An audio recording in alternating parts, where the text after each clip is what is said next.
I'm going to try out a strange subject to talk about. The subject of breaking up fights that we see in public. We read a lot in the news of Good Samaritans stepping in and trying to break up a fight and something horrible happening. Perhaps the Good Samaritan getting beat up or killed, or the police intervening and actually hurting or killing the Good Samaritan. I just read about one of those in the news today, which in part inspired me to make this video. Now, a lot of the comments that I read when I hear about those things in the news is, don't get involved with the fights, don't get in the middle of it, just stay out of it. If people are fighting, just let them do their thing, call the police. But what I've found for me, especially in the last few years, is I just get involved. It's like I don't think about it. It's like, or if I do think about it, it's like a split second where I'm like, wait, and then I just go for it and try to stop the fight. Now, I actually have never been hurt trying to stop a fight or actually stopping a fight. And I don't know, maybe I've stopped 4 or 5 in the last 3-4 years. And most of them have been in New York City. I was in China actually recently, and I broke up a fight in a city in China. So I wanted to talk about this. I was also talking about this subject with a friend of mine yesterday, a woman. And interestingly, a lot of the people who I've talked to who have broken up fights are women. And it's quite an interesting thing to think, why do some people get involved and stop a fight, and why do many people, if not most people, do nothing? Now, I'm going to talk about some of my ideas about it. The other thing is, do I stop every incident of violence that I see out in public on the street? And the thing is, I don't. So I want to talk about when I do get involved and when I don't get involved. Well, one thing is, when I do get involved, I mostly use my voice. I very rarely touch any of the participants who are fighting. And I think a part of it is that I just don't want to get hurt. I don't want to get physically attacked. I don't want to get killed. And I do recognize that it is a possibility. As soon as you step out of the crowd and get involved, you are actually putting yourself at risk, and you really can get hurt. Now, I think that can be a big reason why a lot of people don't get involved in fights. They don't want to get hurt.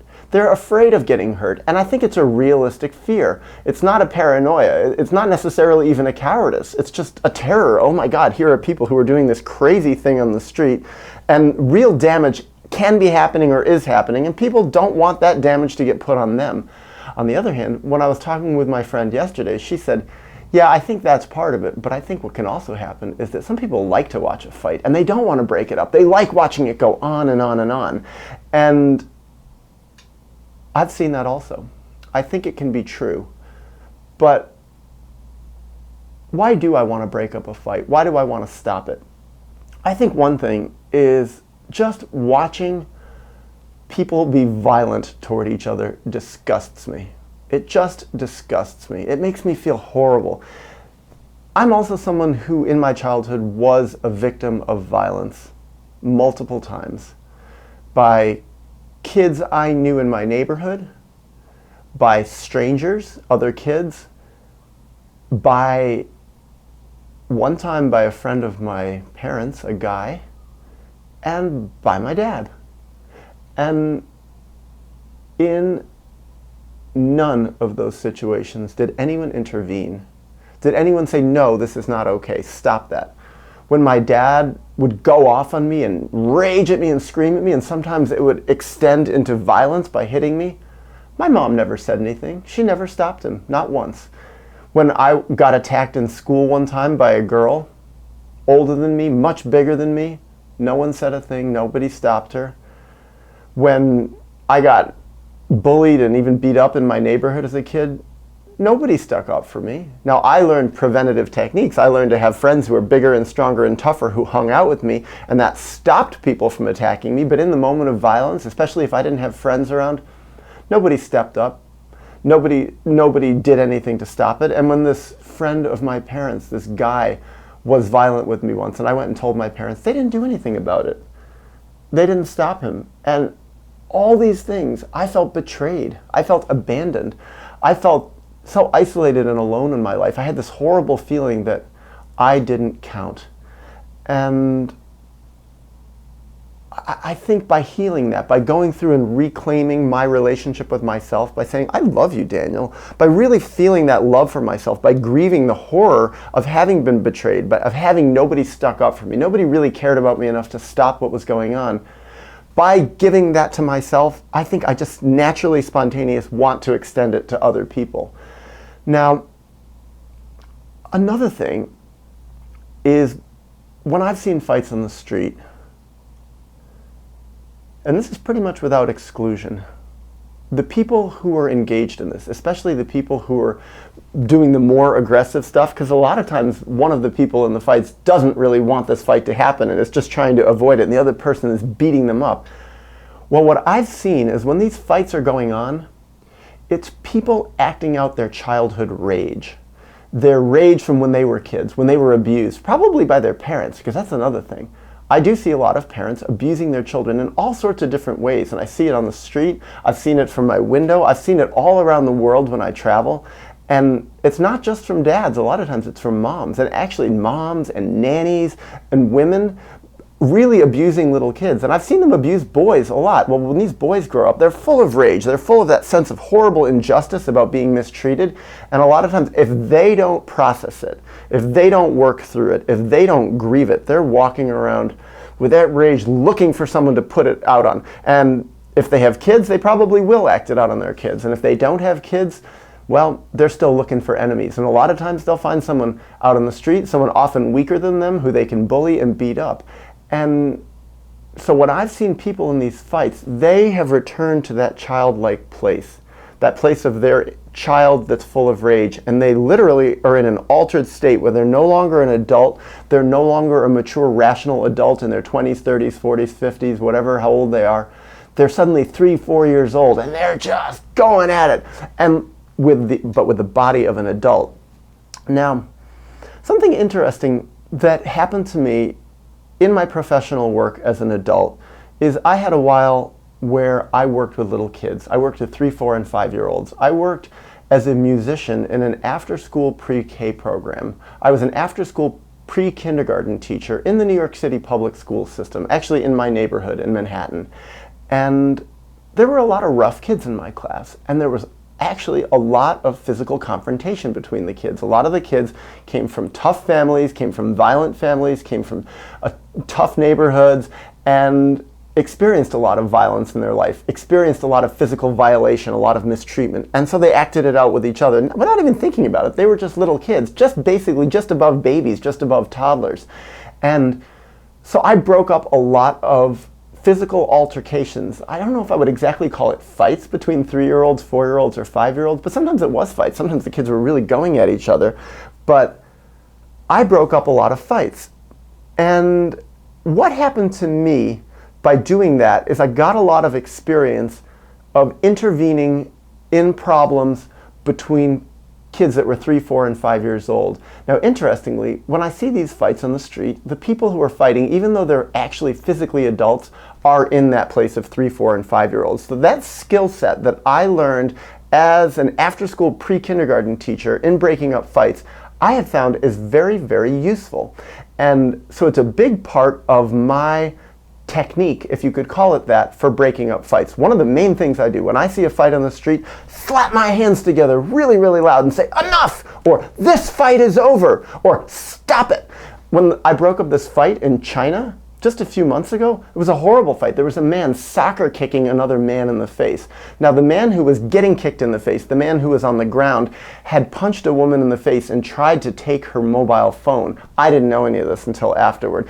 But what happened is the woman who had been punched in the face, she had a bleeding mouth, her husband intervened and started beating up the guy and kicking him in the face, got him on the ground and was just kicking him, and I think he would have killed him. The guy already had a concussion. All I know is I came along and saw this man soccer kicking a guy in the face repeatedly, and there was this whole crowd gathered around and everyone's standing around just watching. Just like in New York City when I've seen fights, everyone just stands back and just watches. What's going to happen next? Maybe they have some desire to stop it, maybe they wish it would stop, or maybe at the same time they're curious, liking to watch a fight. And also I've seen this. the crowds sometimes can go into that childlike place. And often when little kids get into really bad confrontations, the other kids don't intervene. They just kind of stand back and watch. Ooh, what's going to happen? It's like they're not necessarily in the most empathic place. They're just observing, curious. So when I broke up this fight in China, I just, like when the guy took a step back, I kind of got in front of him a little bit, not so that he would kick me, but enough so that it was going to make it a little bit difficult for him to kick this guy. I never touched him. And then I said, 不可以,不可以,为什么?你做什么? So I spoke a little bit of Mandarin, and he stopped, and he had this altered look in his eyes, and then he looked at me just shocked. He was full of rage, but it was like, he gave me this look like a child. And he was probably 50 years old, wearing businessman clothes and big businessman shoes, and he just started going off on me in Chinese. And then the woman came and she had blood in her mouth, and she started going off on me and showing me her phone, and suddenly I put together what had happened. I said, sorry, duebuchi. I said, I'm sorry, and then I backed off. But the thing is, it snapped the guy out of it. The guy just like went from being 3 or 4 years old in that rage to being like a man who was an adult. And I have seen the same thing on the streets in New York, a very similar dynamic where when I've broken up a fight, like I think one of the last ones I broke up was 2 homeless guys. I saw this homeless guy wailing on another homeless guy and punching him in the face. And I just went right up behind him, but I was still probably about 5 feet back, and I slapped my hands together really loud and I said, "Stop it!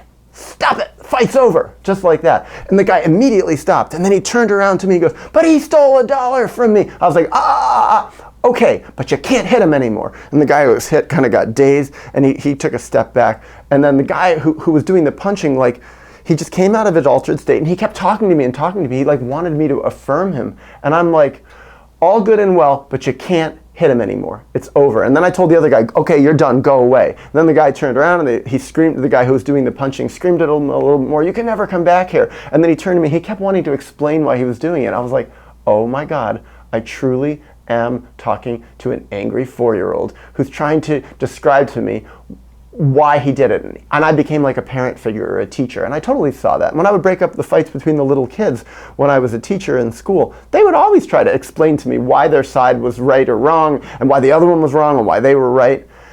Now, another side for me in breaking up fights is all my years of being a therapist. And I was a couples therapist also, and I did a lot of family therapy as well. And with couples therapy, and certainly with family therapy, there are conflicts. Now, I never had a therapist, well, actually, that's not true. One time I did see someone grab someone else's arm in a family session.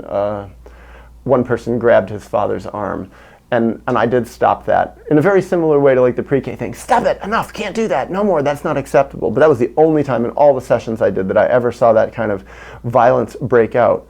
But a lot of screaming matches, and a lot of times what I always did actually, was be a referee. And the main thing I did as a referee was de-escalate. Always be respectful to the people, not curse, not grab them, not touch them, but make it very clear that the fight was over, that that screaming and yelling and cursing at each other, not acceptable, and that bringing it further and further up to the point where it even could escalate into violence was not acceptable. And instead, let's be adults, let's be rational, and let's talk about what's going on. Let's talk about our feelings.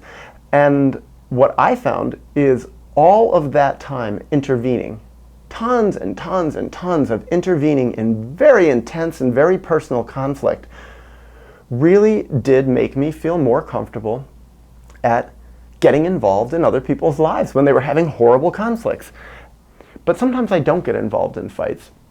So I think of some of the times when I don't get involved. Well, one is I've seen some fights where there's groups of people. When groups of people are fighting, I tend to stay out of it more. Tend to call the police immediately, but groups of people are scarier because then it's like I can get sucked in. Or if I do say something, I'll say something from quite a distance. Just yell out, "Stop it! No more!" And a lot of times that can help. Just by verbally saying something, it introduces a new person, a new personality into this mix, and a more reasonable, rational personality. And I think it can help to break up a fight, because I have broken up a few fights with adults, but it's like, but yelling from a distance, but sometimes not. The other thing is with groups, or even individuals, when people have been drinking alcohol, when they're drunk, I'm much more hesitant to get involved. And I think it's just a question of personal risk, because I think drunk people are so much less reasonable. They're much less likely to snap out of that altered place. They're in a fuzzy place already where they may not be able to discern that I'm actually someone who's trying to help, that I'm a good person. They may actually start attacking me. And so that's another. The other thing is, generally I'm not out too late at night. So nowadays, when I was younger, I was out more at night, and I saw drunk people fighting, and it was just like, I'm not getting involved in this. It was too crazy. But now I tend not to see that because I go to bed early. I like that idea. Nothing really good happens after midnight. Pretty much true. It's like, so most of the fights that I've seen, actually almost all of them lately, have happened during the day. Though the one in China happened probably around 10 o'clock at night. But another thing is I am very hesitant to get involved in domestic squabbles on the street. And I see them sometimes. When I see a guy and a girl screaming at each other. Now, I've seen a few fights lately where I see a girl trying to hit the guy. I saw that in China a few times. The girl's trying to hit the guy. And it's like, sometimes the guy's not leaving. He may be sort of blocking the punches, but I'm like, I'm staying out of this one. This is their own personal thing. Also, seeing couples screaming at each other on the street, the guy screaming at the woman, it's like, I feel kind of bad that I don't get involved because sometimes I really have the urge to. But it happened to me once, I don't know, 15 years ago or so, where I saw a guy pushing his girlfriend on the street. And I said, "You leave her alone, stop that." Well, guess what happened? The first thing is he turned to me, he's like, starts cursing at me. And then guess what? She turns to me and she starts, "Yo, stop," and she starts cursing at me. And I thought she was going to attack me. And then I'm like, okay, I'm way in over my head. I'm getting involved in something that's not just two strangers having a 2-year-old conflict, like little 2-year-olds fighting on the street. It's like, yeah, these people can be very immature in their fight, but this is like an ongoing kind of thing. And they're both involved in this dynamic. And I'm actually really scared because I really don't want to get beat up. Now, would I get involved in some cases of a domestic fight in the street? Yes, I would, I think. But also, I'm just scared of it. I'm very scared. Another thing, and this is a terrible one for me. I really feel very ambivalent, feel very mixed talking about it, is when I see people abusing kids on the street, when I see their parents abusing them. I've intervened several times. I've stopped parents from hurting their kids, but it's not like stopping strangers fighting on the street. I remember this one time, I was with a friend in the subway. I was way out in Brooklyn, and this woman got on and she started shaking her little boy, this 3-year-old, just shaking him so hard, and nobody said anything, and I just lost it. And I said, "Stop abusing that child, stop it right now." Well, what happened? She did stop shaking that kid, but several people, and it was women on the subway started yelling, "You mind your own business," and they're going off on me. And one of them said, "What, do you have kids? What do you know about raising kids? Do you have kids?" And then there was a few guys who just started looking at me, and I was like, oh God. I could see they wanted to just stand up and beat me up. And it's like, I think a big part of it is in conflicts between children and their parents, the world generally sides with the parents. I think the basic attitude of our world is, the basic concept of society is that parents own their children. They can do whatever they want. And then there's the other thing, that if I intervene in a conflict between a parent and a child, it's like, well, maybe I can stop it in the moment, but when that parent goes home, they have complete liberty to do whatever they want to the kid, and they can act out their abuse even more on the child. Now, I have heard people talk about different ways of intervening and saying kind things to the parent, like, "Oh, it must be a hard day you're having," while they're in the middle of like attacking their child. And things like that can de-escalate the situation.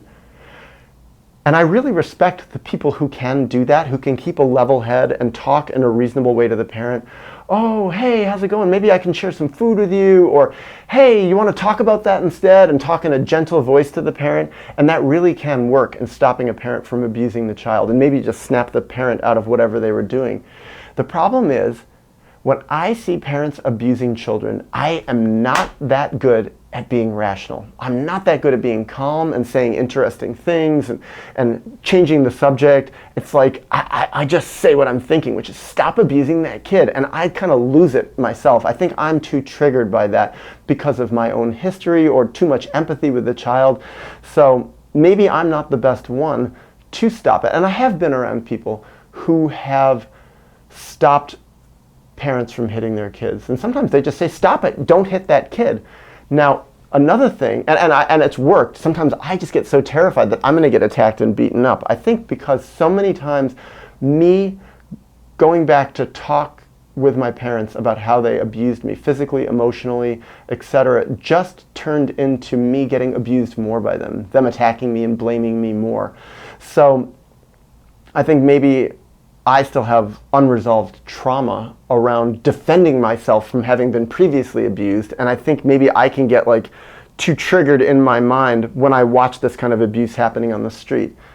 But it is interesting that in these situations with adults, it's like somehow spontaneously, intuitively, I know what to do. I know what to say in so many of the cases to stop the fight, to immediately make it end without me getting hurt. So anyway, I hope this is food for thought.